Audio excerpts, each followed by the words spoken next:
We're going to be talking all about commodities. We spoke about our local currency coming under pressure. Of course, this was on the back of the stronger US dollar. What has this done to our commodities? Donovan Braam, commodities trader at RMB, still with Puru and myself at the desk. Donovan, just tell us about the moves. We saw our rand still under pressure now. Yeah, I was listening to you speaking about the rand, and then you backtracked and spoke about the dollar strength. And I think generally, if you're trading the markets that we trade, it's all about the dollar at the moment. And it leads back to something that I used to speak to you about before. When you're investing in gold or you're investing in oil, what are you using to invest in? Are you using dollars? So we have this focus on the gold dollar price or the Brent dollar price, but yet we're paying in rands for it. So if you look at what gold dollar has done over the last few years, like speaking about Harmony earlier, and you look at what gold rand has done, which is actually where we should be focusing, then you get a different ballgame. For example, somebody that bought Kruger and coins 2-3 years back, they're sitting in the pound seats, whereas somebody that bought gold dollar 2-3 years back, they've lost a lot of cash. So I think that's very, very important. And unfortunately, from speaking to our currency guys at work, I think we're in for a lot more dollar strength, irrespective of what happens later on in this week with the numbers out from the States. So I think commodities prices in dollar terms are going to be under a lot of pressure still going forward. Donovan, I want to quickly switch to Brent. We saw Brent climbing steadily up higher yesterday during the morning session.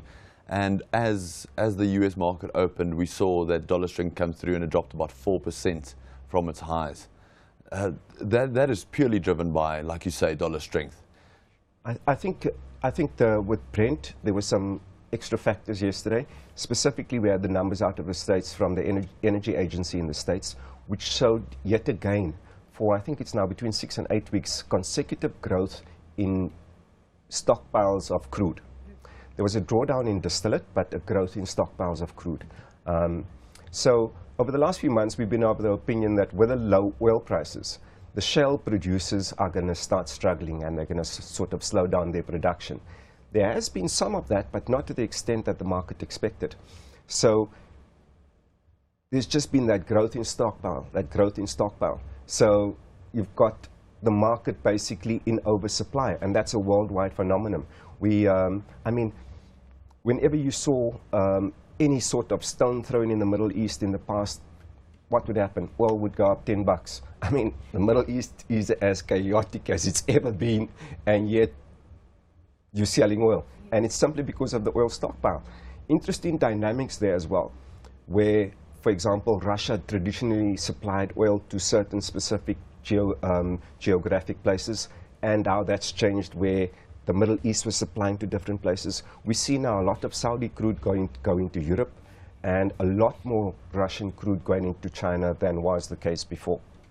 Yes, last week Ibrahim Patel was here, and I kept asking him, you know, with this oil price that we're sitting with, is OPEC going to change their strategy then? Well, that's the other thing that made oil a bit different this week, other than the dollar, in that we had the numbers out from the States, but then we also had the big OPEC meeting, and they came out, well, it wasn't really released because it was still tagged as confidential how it got out and into the media. I don't know. They report. We find a way. They release this massive report every 5 years, and it's sort of like their 5-year plan. And it makes for interesting reading. And it sort of supports Saudi Arabia's view that we're not going to do what we used to do before, whereas when the price drops, we pull back production. We're going to keep production going full tilt. So hence, it leads to what I was saying earlier, sort of an oversupply in the market, simply because they're trying to kill that shale gas supplier, because that's a higher cost. And they're predicting that the oil price will average, they say the growth is going to be slow, like they're predicting almost like a $5 growth over time, but they see oil price averaging in the next 20 years around $95 in today's money. So that's what came out from OPEC yesterday. Donovan, thank you so much for coming in. Always lovely to have you and getting your insights. A big thank you to Donovan Braam. He's a commodities trader at RMB.